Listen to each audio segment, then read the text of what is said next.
Здравствуйте! В эфире информационная программа «Настоящее время. Азия». Сегодня мы начинаем наш новый ежедневный информационный проект, в котором мы будем показывать вам главные события региона, мировые новости, социальные репортажи и актуальные интервью.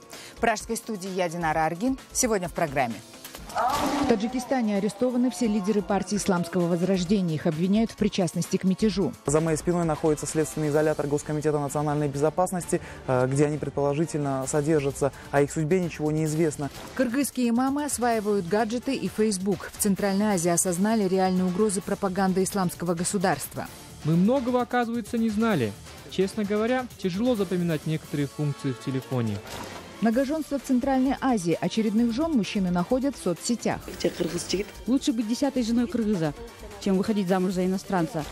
Новая попытка сталинизации в России. Сталин признан эффективным менеджером, а политические репрессии необходимой мерой. Вот он молодец. Скачки ценой в лошадиную жизнь. Казахская байга – национальная традиция или варварство? Это наше родное, это наше свое. И не лезьте к нам, мы сами разберемся.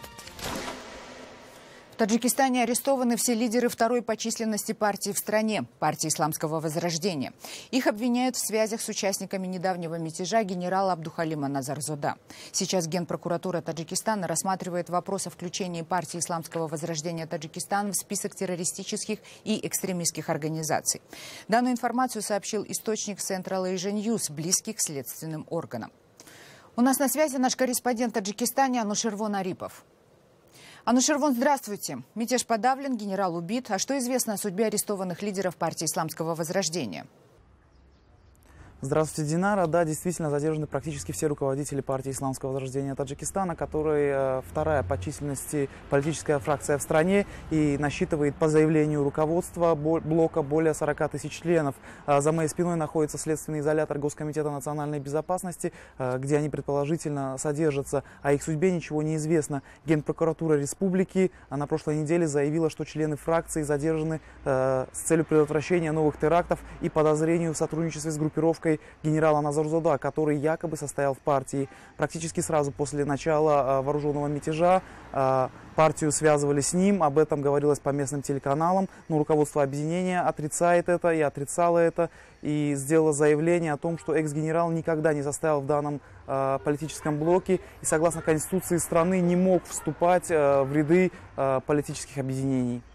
Почти все арестованные в своих интервью, взятых незадолго до сентябрьских событий, заявляли, что на них оказывается давление со стороны властей. Партию пытаются дискредитировать. Генпрокуратура наложила запрет на проведение съезда, а затем и запретила деятельность партии. Офис опечатан за нарушение противопожарной безопасности. Вот фактически последнее интервью одного из руководителей партии, который сегодня также задержан. Раз тех людей, то есть умеренных людей, представители ислама не дают возможности участвовать в выборе, у них будет вывод и другой. Зачем мне такая партия? Зачем я буду слушать его? Не надо, я не хочу с ними. Пускай будут другие. То есть они ждут, а более такие решительные. Вот этого молодежь всегда везде, во всем мире молодежь всегда хочет быстрее чувствовать изменения.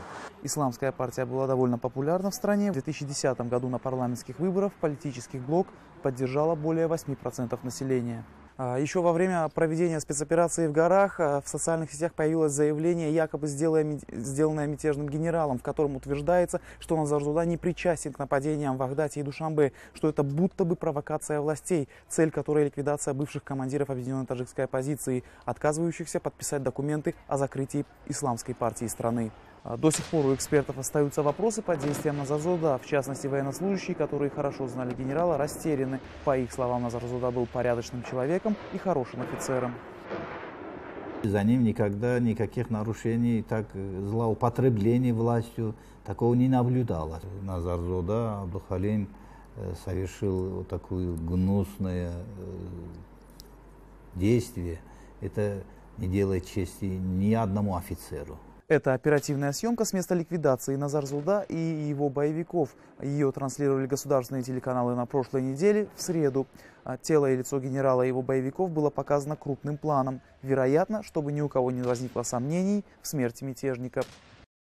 Такова ситуация на сегодняшний день, и как она будет развиваться дальше, неизвестно. Таджикские эксперты, авторитетные российские эксперты по Центральной Азии считают, что события так или иначе будут развиваться. Динара.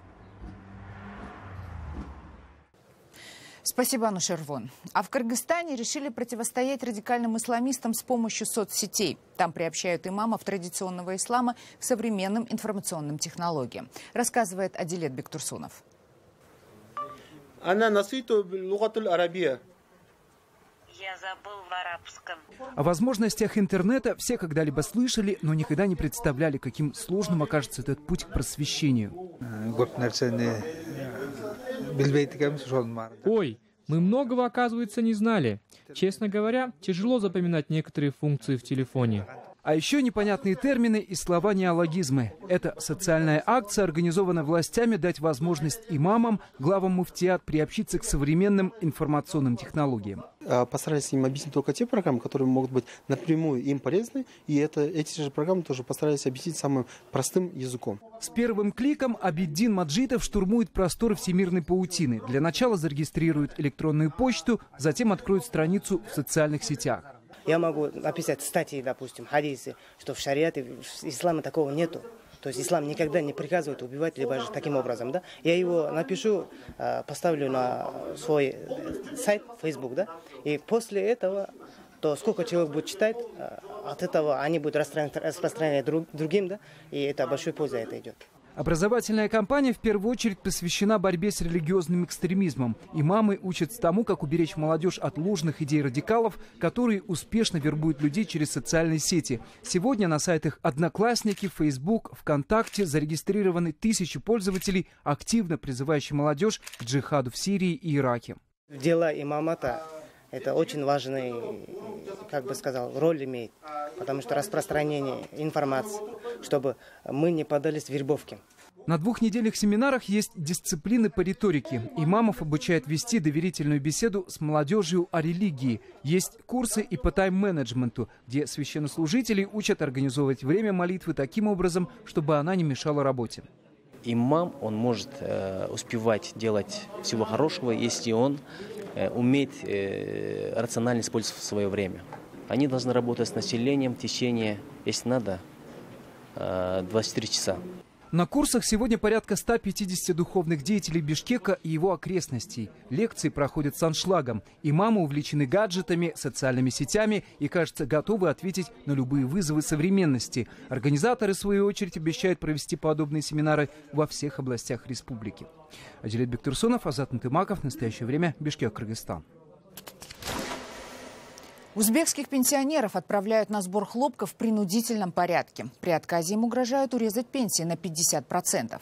Об этом сообщает узбекская редакция «Радио Свобода» Озодлик, ссылаясь на свои источники.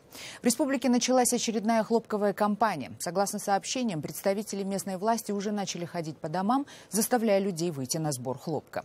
Там считают, что работающие на полях пенсионеры – это пример для подражания не только для молодежи, но и для всех остальных. Если подобная агитация не помогает, в ход идут угрозы отключить свет и газ и урезать соцпособия. На сбор хлопка мобилизованы все сотрудники госорганизаций, больниц и образовательных учреждений, учащиеся третьих курсов колледжей, студенты вузов и даже школьники.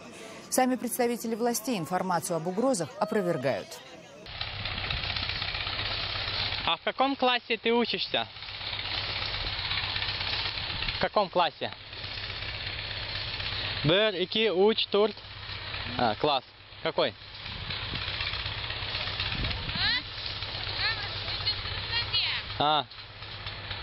Туртынчи. В Туркменистане продолжает расти культ личности президента Гурбангулы Бердымухамедова. Об этом говорится в докладе центральноазиатских правозащитников. В качестве примеров приводится возведение 21-метрового памятника в виде позолоченной статуи президента на коне. И как последний пример – недавние трагические события, в результате которых погибли 3 человека.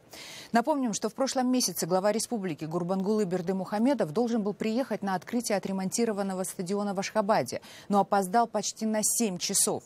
Все это время ожидающие его люди не имели возможности поесть, попить и сходить в туалет.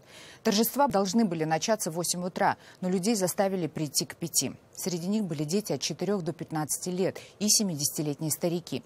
5 детей и 9 взрослых были госпитализированы еще до приезда президента. 3 из них позже скончались в больнице. Температура воздуха в этот день в Ашхабаде достигала 41 градуса выше 0.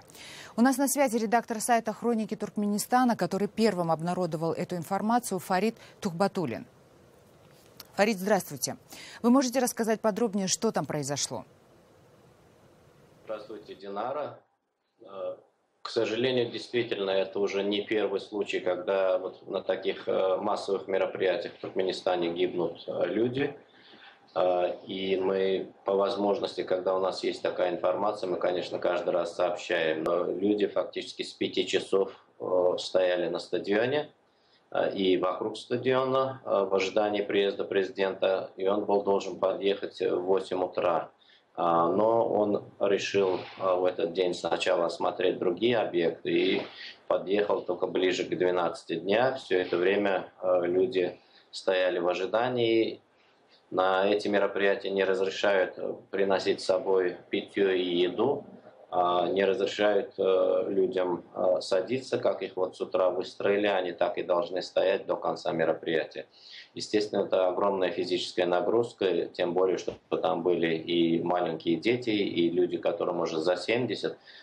И, к сожалению, далеко не все из них выдержали. По нашим данным, было около несколько десятков людей, которые падали в обморок, им оказывалась помощь на месте. И 7 человек пришлось госпитализировать. И вот, к сожалению, 1 ребенок и 2 взрослых, их спасти не удалось. Спасибо, Фарид. Далее в программе. Многоженство в Центральной Азии. Очередных жен мужчины находят в соцсетях. Лучше быть 10-й женой кыргыза, чем выходить замуж за иностранца. Новая попытка сталинизации в России. Сталин признан эффективным менеджером, а политические репрессии необходимой мерой. Вот он молодец. Скачки ценой в лошадиную жизнь. Казахская байга – национальная традиция или варварство? Это наше родное, это наше свое. И как бы не лезьте к нам, мы сами разберемся. Депутат кыргызского парламента не скрывает, что имеет нескольких жен. И он далеко не единственный в республике. Несмотря на то, что многоженство в Кыргызстане уголовно наказуемо, это явление в стране весьма распространено. Почему кыргызские женщины соглашаются на брак с женатыми мужчинами, узнавала наш корреспондент Жибек Бегалиева. Хоть раз слышать, чтобы одна из моих жен дала пресс-конференцию, либо написала заявление в милицию про меня. Того, что он многоженец, депутат кыргызского парламента Турсунбай Бакир особо не скрывает. Сколько именно у него спутниц жизни, неизвестно. Бывший правозащитник держит это в тайне. Говорит, их не больше 8. Если у тебя жена не может родить, если она тяжело больна, то зачем разводиться с ней? Ведь ты делаешь несчастной, столько лет прожить вместе, поэтому не надо расставаться с ней. Ты можешь взять с ее согласия еще одну жену, которая будет не только женой тебе, но и сестрой твоей предыдущей жене. Стать сестрой для остальных супруг депутата Нуриза не смогла. 2 года бывшая актриса была младшей женой Турсунбая Бакира. Рожала детей, носила платки и длинные платья в пол. А год назад развелась. Конечно, наверное, они ревновали. Я намного моложе их была. Но наверняка сказать не могу. Он относился ко всем женам одинаково. Если дарил какие-то подарки, то дарил всем. С 18-летней девушкой политик познакомился в Фейсбуке и почти сразу предложил ей руку и сердце. О том, что у него уже есть не одна, а несколько жен, Нуриза знала, но замуж все-таки пошла. И таких историй в Кыргызстане тысячи. Токолки, так их называют в народе. 2-е и 3-е жены, без штампа в паспорте, с приходящими мужьями. Я 2-я жена, хотя кто знает, может и 3-я, 4-я или 10-я. Но главное, у меня есть муж, кыргыз причем. Он меня поддерживает, у нас есть сын. Некоторые не хотят рассказывать, а я могу. Роза Шакирова – известная в республике певица. Ведет светский образ жизни и свой выбор оправдывает далеко не религиозными взглядами. Лучше, чем выходить замуж за иностранца, быть 10-й женой кыргыза. Потому что надо увеличивать численность кыргызов. Нас и так мало. Сколько таких женщин хотели бы стать единственными женами, сказать нетрудно. Большинство. Для некоторых из них участь токолки не всегда приятна, а иногда и унизительна. Скандал вокруг ролика с участием бывшего муфтия Кыргызстана разгорелся больше года назад. Женщина на видео оказалась второй женой духовного лидера республики. Несмотря на то, что часть общества встала на защиту Рахматуллы Гимбердиева, его жене пришлось пережить сильнейший стресс, а сам глава муфтията лишился поста. Было тяжело. В интернете много чего писали. Я сама читала. Говорили: проститутка, девушка легкого поведения. Но Господь все видит. Надеюсь, в судный день Он призовет к ответственности тех, кто это сделал. Многие эксперты связывают эту тенденцию с ростом уровня религиозности населения. Шариат, как известно, допускает наличие 4 жен. Однако, как заявляют в муфтиате, при этом должны быть соблюдены определенные правила, которые некоторые мужчины игнорируют, как и то, что многоженство в Кыргызстане все еще уголовно наказуемо. Джубек Багалиева, Азат Антумаков. Настоящее время. Бишкек, Кыргызстан. В Москве планируется открытие памятника жертвам политических репрессий на проспекте Сахарова. Между тем, согласно опросам, жители России в последнее время все чаще симпатизируют фигуре Сталина, а в российских городах вновь стали появляться памятники вождю всех народов. Подробнее Вадим Кондаков.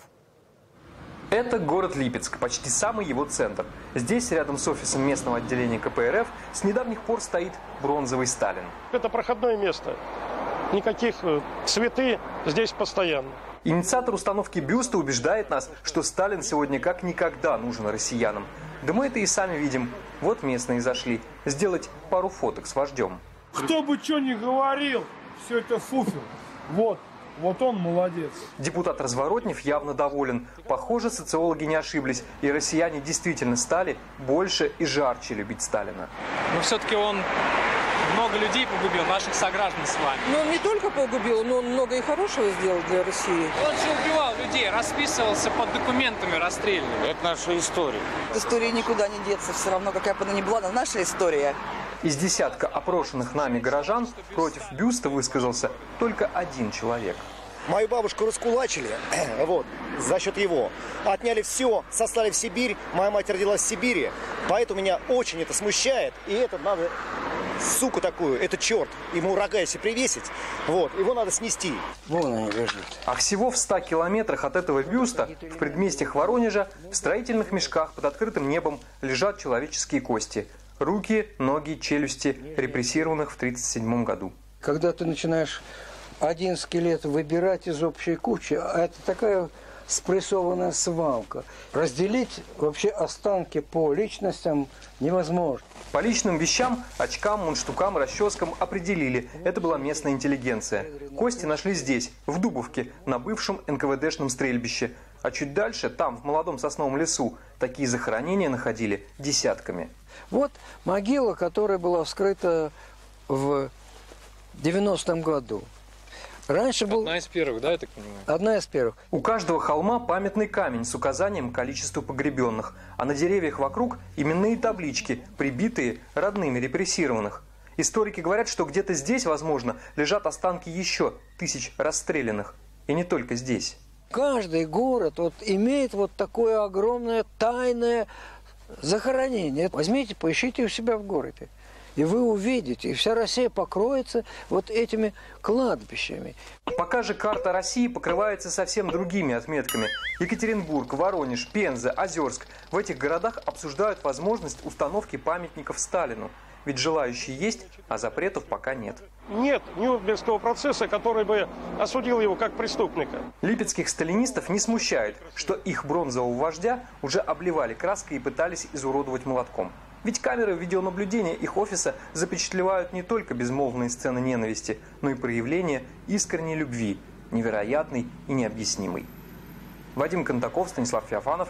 Настоящее время. На Украине от войны страдают не только люди.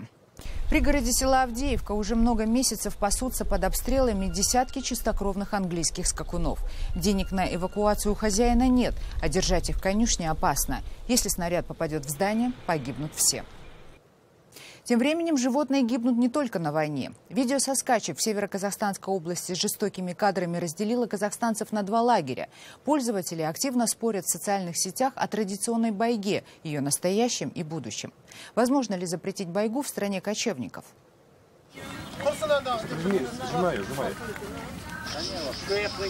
Это видео, снятое журналисткой Верой Гаврилко на ипподроме Кулагер в Северо-Казахстанской области, вызвало настоящий шквал комментариев в Казнете. Пост автора с описанием травм лошадей, полученных во время скачек, и методов работы тренеров, набрал более 500 републикаций в первый же день. Пользователи разделились на два лагеря, и полемика на страничках Фейсбука постепенно перешла на национальную почву. Не думала об этой стороне скачек. Какое варварство. Вы что, хотите нашу национальную игру запретить? Губа не дура? Честно, я даже подумать не могла, что конное мероприятие такое мракобесие. Я в шоке. Все некочевые нации, угомонитесь. У себя разберитесь сначала. Один из активных участников обсуждений – писатель Канат Тасибеков. В свое время он защитил кандидатскую диссертацию по спортивному коневодству. С особенностями и проблемами национального спорта знаком не понаслышке. Тем не менее, вернуть спорщиков в конструктивное русло не под силам и ему. Если отбросить политкорректность, со стороны казахов вызывает резкое неприятие. Это потому что это наше родное, это наше свое, и не лезьте к нам, мы сами разберемся и так далее. Вот. А с другой стороны, те люди, которые пишут об этом и употребляют такие слова, как варварство, предположим, эти люди тоже должны призадуматься, что эта конфронтация какая-то искусственно поднимаемая, она ни к чему не ведет. Любой вид спорта можно дискредитировать, если им будут заниматься дилетанты, считает президент Казахской ассоциации арабских лошадей Нурлан Тлевлесов. Он указывает в первую очередь на отсутствие единого государственного центра развития конного спорта. Казахстанские коневладельцы испытывают огромную потребность в профессиональных тренерах и жокеях. В стране практически отсутствует ветеринарный и допинг-контроль. О качестве площадок для скачек, сделанных с помощью простого грейдера в открытой степи, и говорить не стоит. Если Лионелю Месси дать поиграть в футбол где-нибудь в Карабулаке, на их футбольном поле, ничего от его ног не останется. И не вина Лионеля Месси, что он плохо играет. Здесь не вина Аламан Байги как спорта, не вина этих людей, которые в силу незнания, в силу непрофессионализма пускают неподготовленных лошадей, травмированных лошадей. Нет ветеринарного надзора над этим делом. Это все говорит о том, что это пошло на самотек. Интересно, что активное обсуждение проблем байги возникло спустя 3 месяца после объявления о закрытии единственного профессионального центра коневодства в Казахстане – Алматинского ипподрома. Его владелец заявил, что на части территории будет построен многоквартирный жилой комплекс. Доход с него якобы пойдет на реконструкцию бегового поля и конюшен, но не ранее, чем через 2 года. Арендаторы помещений коневладельца разошлись с ипподрома без особого шума, а вялые протесты общественности закончились напоминанием властей о праве частной собственности.